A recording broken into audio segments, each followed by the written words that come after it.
Why is it so freaking cold? It's supposed to be spring. I don't know what's going on. Welcome to Game Brigade. My name is Bryan. I am literally freezing right now. I've turned the heat on. I've got the beanie on. I don't know what's going on, but we're going to be going into some Kickstarter campaigns, talking about whether we should be backing or skipping some of these titles, and giving you some opinion on what I think of some of these games.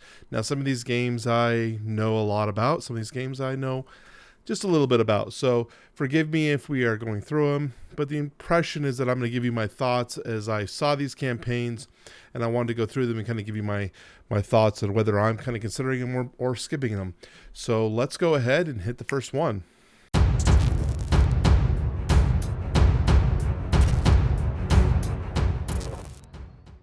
Okay, so 5 days left. I have heavily considered doing I've done this for a lot of my CMON titles where I do a final experience or a final recommendation for CMON, enter X CMON title here with, I've done that with a lot of their titles because there's just so much stuff going on.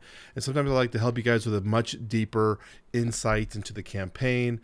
And Zombicide White Death has taken me from a pretty high to a medium level, and now I'm in free fall in terms of my overall excitement level of this campaign. You probably cannot see I'm reduced my current pledge level to $1, and I'm just kind of holding out, but I'm very, very close of canceling this pledge entirely. And why? Fucking thing sucks. Well, there's a few reasons. The gameplay looks okay. I don't think it's the gameplay reasoning, but it's also Zombicide at its core, with some new gameplay mechanics thrown in. I just don't feel like I understand or I'm grasping the theme and the identity that is being presented to us for White Death. It just doesn't seem like it's pulling me in as much. And I feel like personally, I felt like White Death is kind of confused in what it wants to be. You've got the furries, you've got very thematic people in certain cultures. Sometimes they're kind of weighted in one way or another. Plus, it's really kind of sporadic in terms of the regional locations. Some people love it.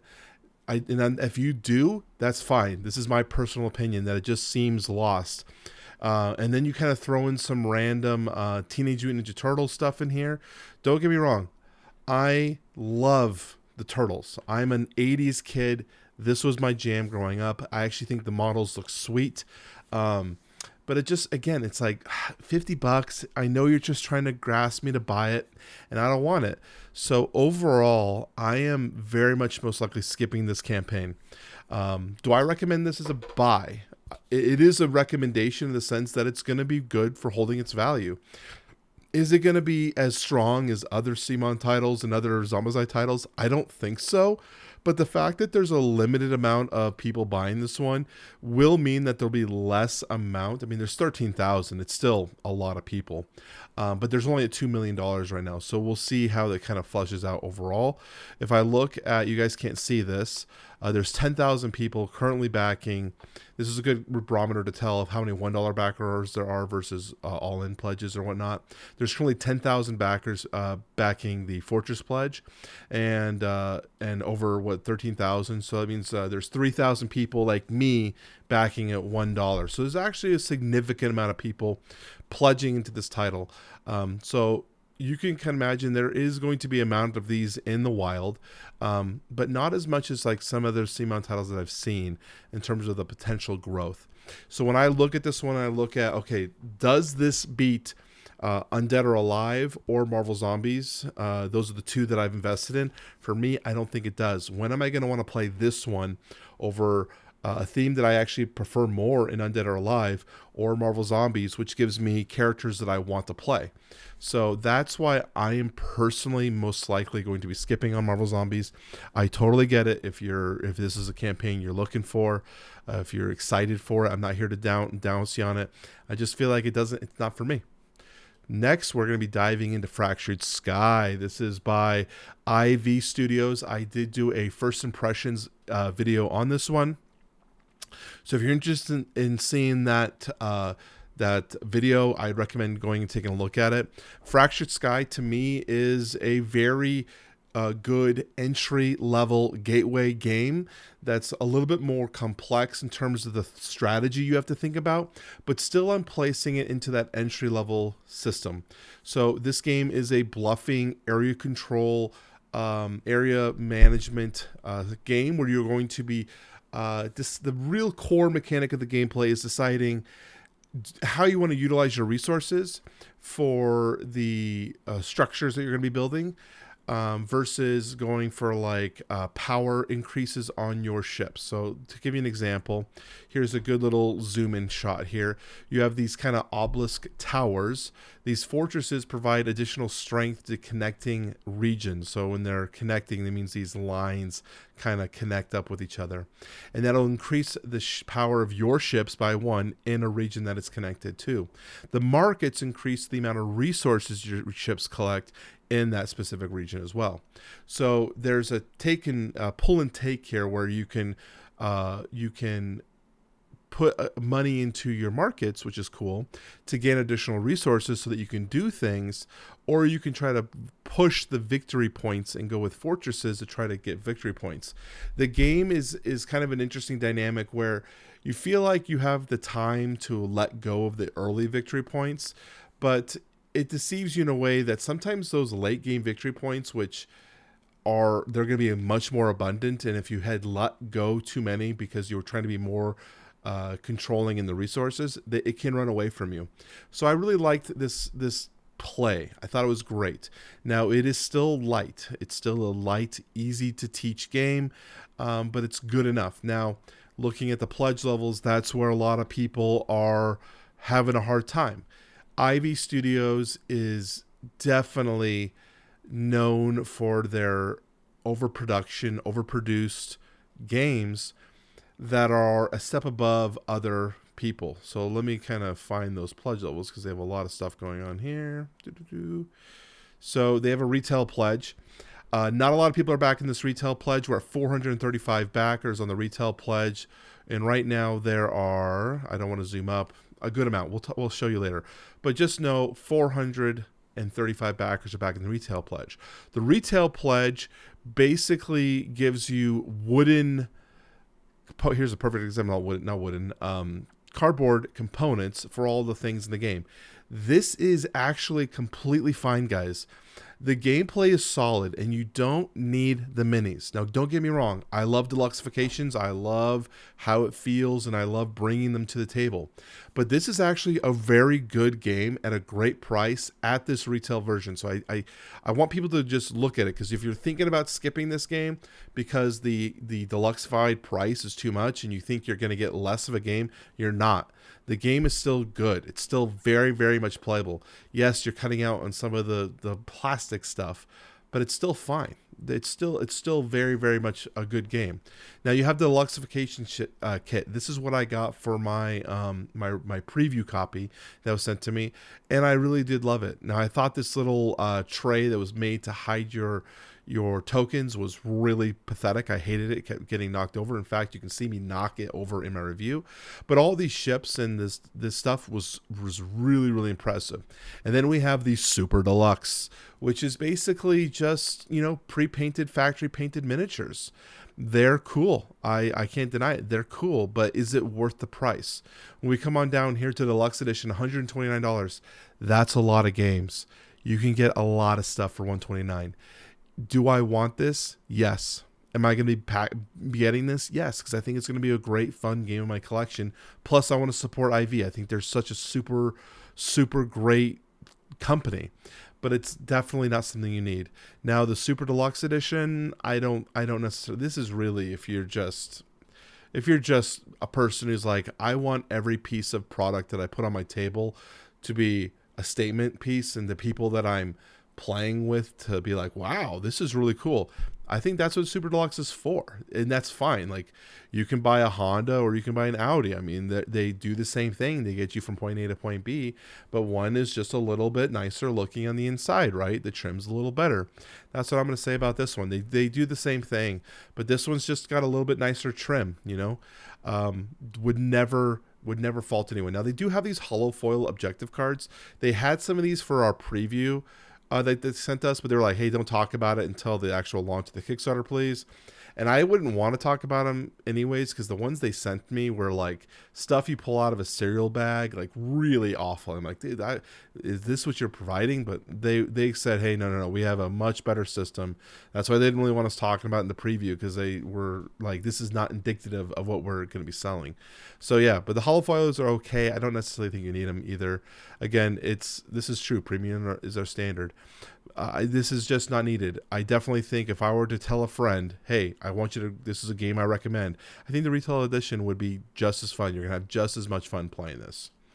All right, swinging over to Weirdwood Manor, 155,000, 199. Oh, just hit 2,000. Literally just as I'm talking, 2,000 backers. Congrats to them. This is one that is getting a lot of hype. And I think it looks interesting, but not a game I'm going to say for me. Effectively, in this game, you are moving your way through this manor, utilizing this kind of spiraling rotunda board in the middle, and you're going to be moving around to different locations, activating abilities, trying to get through, but you're going to be get gummed up by the scarabs that are going to be moving through, blocking your path. And you're also going to be trying to accomplish tasks before the big baddie gets you, and he either kills you or you defeat him. It looks super cute, and I think I love the iconography. I love the design of the game. Looks cool. But watching this video at the top, which you can't see very well, let me just mute this. Watching this video, it just didn't give me a sense of a game that I wanted to actually play.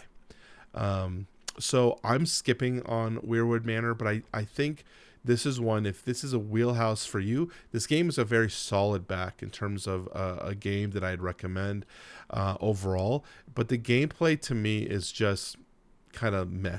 So for 60 USD, you're going to be able to get this base game. The base game looks pretty solid. I think it looks good.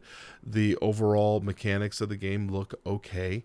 The Deluxeification edition is going to be replacing some of these standees with these acrylic guys. So you're going to get these... it says Deluxe Edition upgrades certain components in the Standard Edition listed further down in what's in the box section. So to me, it looks like more of acrylic tokens and maybe some wooden meeple stuff. We can actually maybe scroll down and they'll show us a better version of that when they show what's in the box. So you have these, so we have these like cardboard tokens here. Looks like cardboard standees. And then if you go to the Deluxe Edition, it looks like they're doing the silk screened tokens and acrylic standees. So again, that's really up to you in your terms of your taste. I think acrylic standees are awesome. One of the first games I played that did that was Uprising. I had to check real quick on the wall, and I really enjoyed those acrylic standees. Again, now is it worth, I think, the $20 in difference that you're looking at? That's up to you. Are you going to pay $61 or $85? I think, to me, if I were buying this game, I'd probably be fine with the base pledge. I don't think it's that much of a difference in terms of the quality, although I do like me some screen printed tokens. So that might be enough. I could see the Deluxe Edition. What am I lying? I'm not gonna lie. I'd get the Deluxe. I like Deluxe stuff. You're gonna sweet talk me with screen printed mini or tokens. You got me. So that's this one. Weirdwood Manor. It didn't grasp me enough, but I'm gonna recommend it. I think it looks good. Mindbug. Now this video, let's mute this audio. This video, I had no freaking clue what the hell was going on. This was a mind bug of a video. Sitting here trying to watch this, trying to understand the game, worthless. In fact, I'm sitting here going through the FAQ and last thing. Mindbug looks like to me a dueling card game. It is by one of the designers is Richard Garfield, who obviously Magic the Gathering is his biggest product. But Richard Garfield sits there and just thinks games, because the guy has like 30 or 50 games under his belt at this point. Huge amount. But also Marvin is the guy who's also working on this game, and this is their second created Mindbug title. Mindbug, this one is offering some new expansion content with some new mechanics, which is they'll outline them right here. They have the action mechanic. Pretty simple. Your creatures will have an action. I'm going to activate this creature. But then you have some interesting ones, and these ones kind of remind me of other gameplay mechanics that I've seen with the evolve. My creature gets stronger over the course of the time as I keep evolving it, which is super cool. But then they have some graveyard discard pile mechanics, which is interesting. They have this boost mechanic that gets powered from the graveyard, which is, you could say boost one icon. Use cards from your discard pile to give creatures a boost in power. I have mixed feelings about graveyard or discard effects, because it can be hard to remember those mechanics a lot of times. There's going to be one a little bit further that's more in line with this. This one's a little easier because you have an onboard mechanic telling you to do it. But when we come down here, this guy, I just don't see how this card is going to be playable unless you are a very astute like card game player, like dueling player, where you've had these type of mechanics. This one will be easily forgotten unless you kind of make your discard pile like have separate stuff, like this is stuff relevant and this is stuff not relevant, because this says even discarded cards can have an impact on your game. Use this mechanic to create surprising combos, adding a new layer of depth in your play. This card's ability says tough. In discard pile, allied creatures have +1 power. So you just have to think about this. Like if this creature's played, it dies, goes to your discard pile, or maybe you discard it in some way, and then more cards get on top of it. You have to actively remember that your creatures are getting this boost in power all the time. It's an active ability, and it's easy to forget. Like people could easily just forget that buff unless you're like, oh, this creature has a power, I'm going to set it to the side. So other than that, I mean, it looks pretty basic. It looks pretty okay. Like this is a game you could probably pop out and play in 30 minutes. And my question is, does this beat a game like Radlands? Radlands to me was supposed to be that game that, hey, me and a friend, we've got 30-40 minutes, let's play a quick dueling card game. Radlands was a huge miss for me. I thought it was too basic with not a lot of play. I really didn't like to play a Radlands. So I'm wondering if Mindbug would be a good replacement. They have this pledge down here, this massive pledge, which is the Beyond pledge for 90 euros. That's equivalent to around 90. They have right here $98. Which is interesting that the ratio is like that right now. But you can see you can have this deck box. It comes with looks like room for 4 total decks in your deck box and playmats. And you're going to get some of these magnetic locking latches.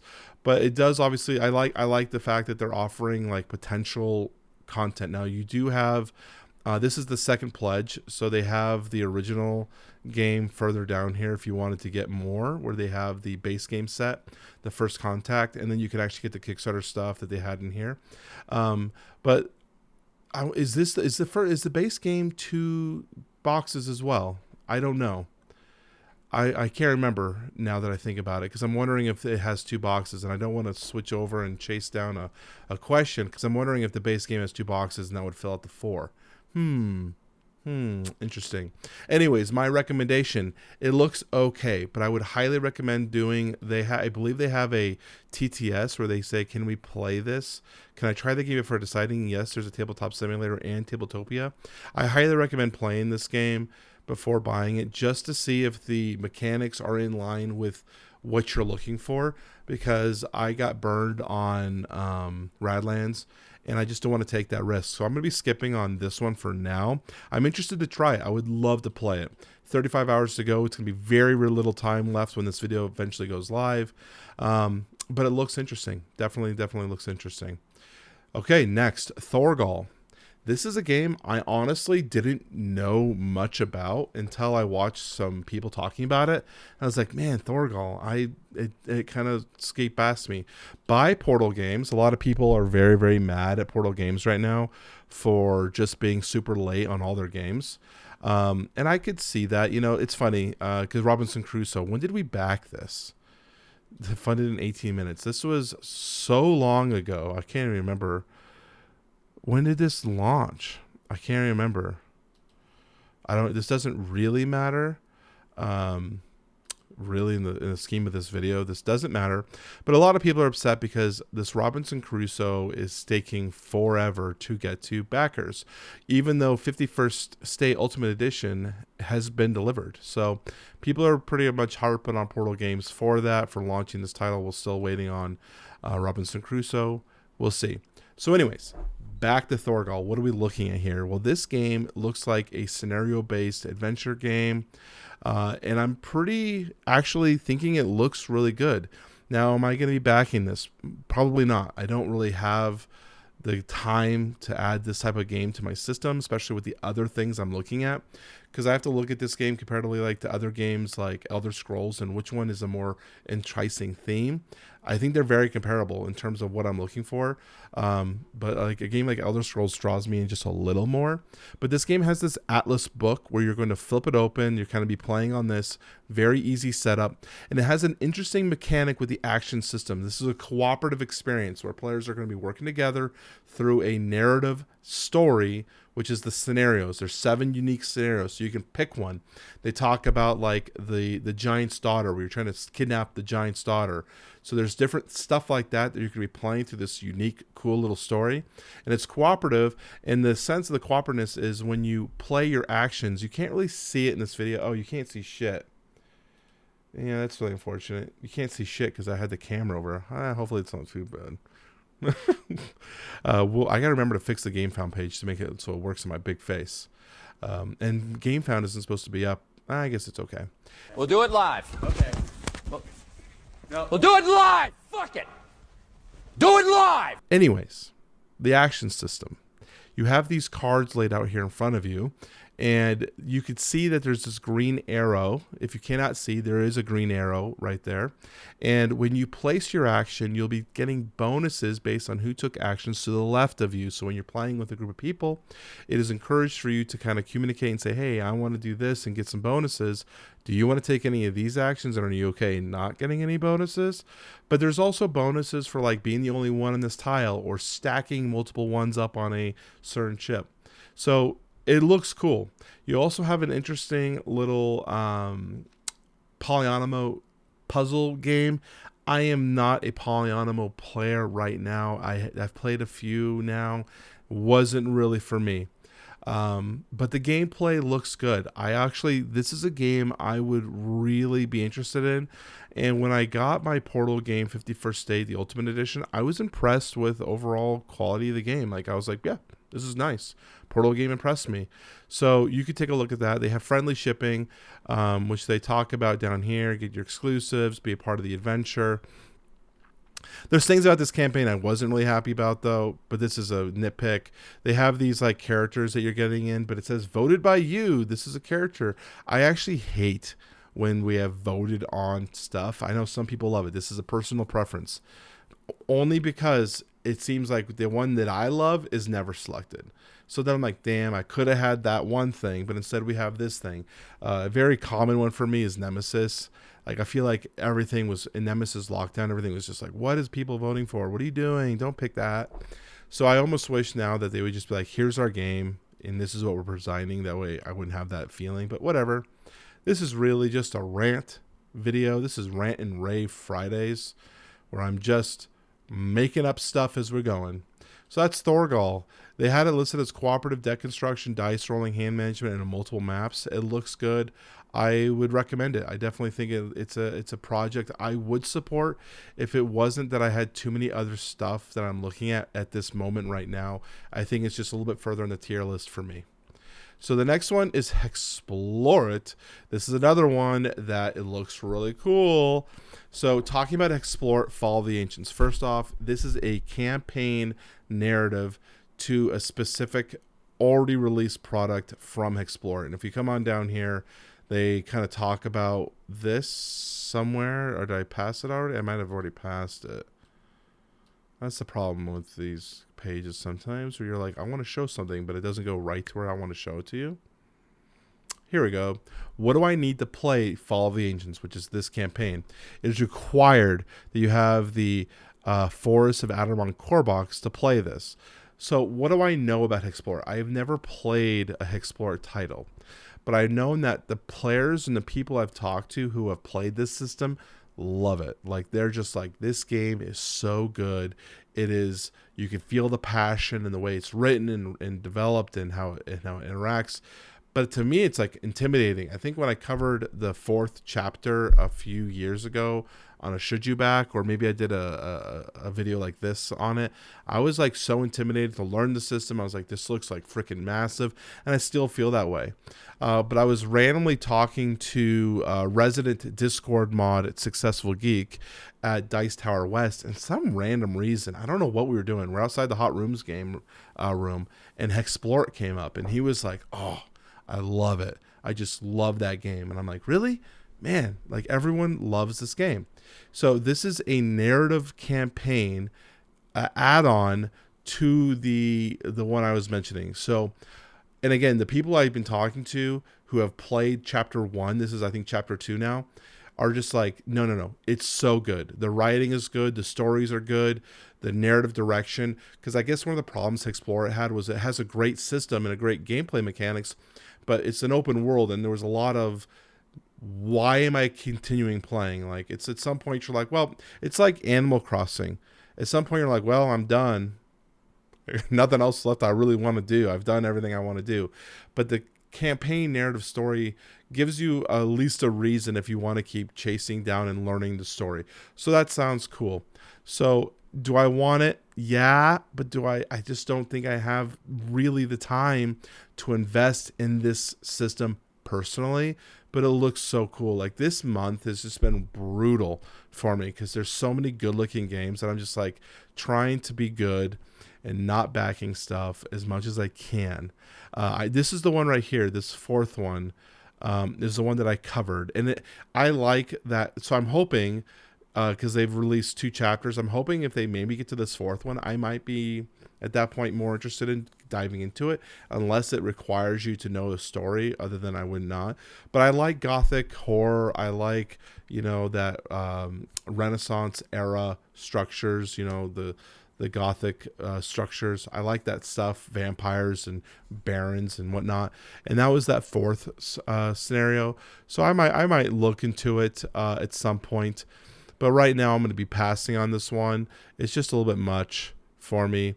But yeah, let's get on to the final one. Final project we're going to be looking at, again, this was really, this might be over actually by the time this video goes. Actually, it will not be over by the time this video goes live, because this video goes live very, very soon, because I'm filming this way too early in the morning. But this is Elder Scrolls, The Betrayal of the Second Era. Now, I made a Should You Back on this video. I have played this game. I enjoyed it.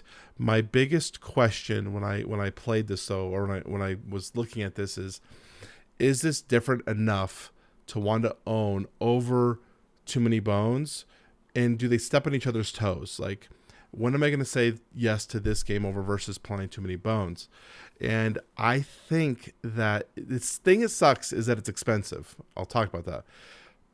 But I think that this is a game that I could more easily approach people to playing with me than Too Many Bones. I think Too Many Bones is a better game for me, the adventure system, but I think Elder Scrolls has a better system to be like, hey, person who just plays board games every once in a while, or who might be intimidated to really hard rule books.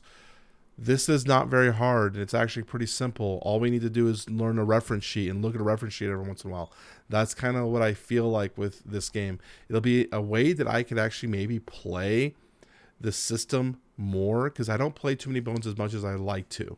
It's almost like becoming a game that I play for a few weeks and then it gets shelved for a year. And I don't like that. So maybe this game will be a little bit more approachable. Now, there are 2 pledges. You've got the base game pledge at $195, which does include this new trove loot item, which is cool. And you have the gameplay bundle, which is what everyone is backing. Everyone is all over the gameplay bundle. And I get it. it's more gameplay related content and adds more of the things we all want. But I could easily see an argument that the base game pledge is totally fine. You're still getting a lot of content, and people sitting here harping on the price, the $195. Listen, Too Many Bones is like what, $160, I think, and you only get 4 playable characters in the base game, and you get a bunch of different baddies. You're getting a lot more playable characters. I mean, you have to create them, but there's a lot more variety in terms of the options you get in this. And plus, you're getting more chips, more cards, more everything. I think the base game here is finely priced. Plus, it's an IP-based game, which is there's got to be a price tag attached to that. But yeah, I don't know why people are really harping on the price. You're also getting free shipping, which is another thing to include in terms of the overall perceived value. The gameplay bundle here is the one that I am currently backing. I am backing this game right now. And that's because I thought that I liked the stuff it added with the Weirwood. I believe it's pronounced Weirwood expansion. Valenwood, rather. I don't know why this is not loading. My internet might be going out. Very possible. We lost internet 2 days ago. It was really, really crappy. Not wanting to pop up. Anyways, they added some more stuff to the all-in pledge, which makes the value a little better, but I still don't see the all-in pledge that good for me when you click this. Why is it not loading? What's going on here, GameFound? Anyways, you got the premium playmat. I do like that. The deluxe draw bags, these are cool, but are they $40 cool? Not so sure. Lore book, never want to buy those. Premium dice trays, if these are magnetic and not push snap, and I think they're push snap, I'd be more down if they were magnetic, because I do like the logo and the color saturation here. It looks really cool. Premium health chips. I'm a sucker for premium health chips. I can use my Too Many Bones premium health chips. I can use my Hoplomachus Victorum premium health chips.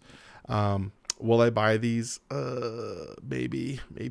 The frickin' stretch pay makes it so easy to buy it for the stuff. And then they added this brand new pack, the blacksmith pack. Oh, there we go. Which includes 20 silver alloy pegs and 1 golden first player marker. This is another reason why I feel like the all-in pledge is just not valuable, because you're just getting so much Junko stuff that's like, really, I don't really feel like I need any of this. Where did it go? Where did my all-in pledge go? Right here. Please load. I was hoping with the fact that the other one loaded, we'd load it. But whatever. You're getting, here we go.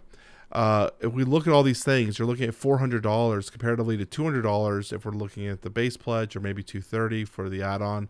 You're getting the battle mat. I think that's okay, but I don't think any of this other stuff adds in a value, unless, of course, this is a game that you're like really in love with, and maybe you don't have these other items with other products, and then I could be okay with it. But $400 is a lot of money, guys. Just remember that. So let's cut it back. So if I were to kind of look here, and I might actually keep it here for a second.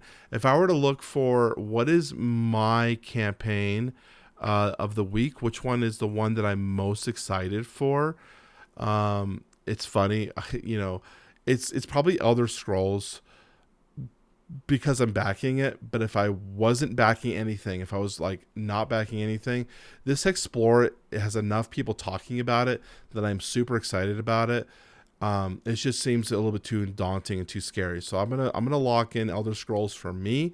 If I was gonna be doing a community recommendation, what do I recommend for people to take a look at as a broad scoping game?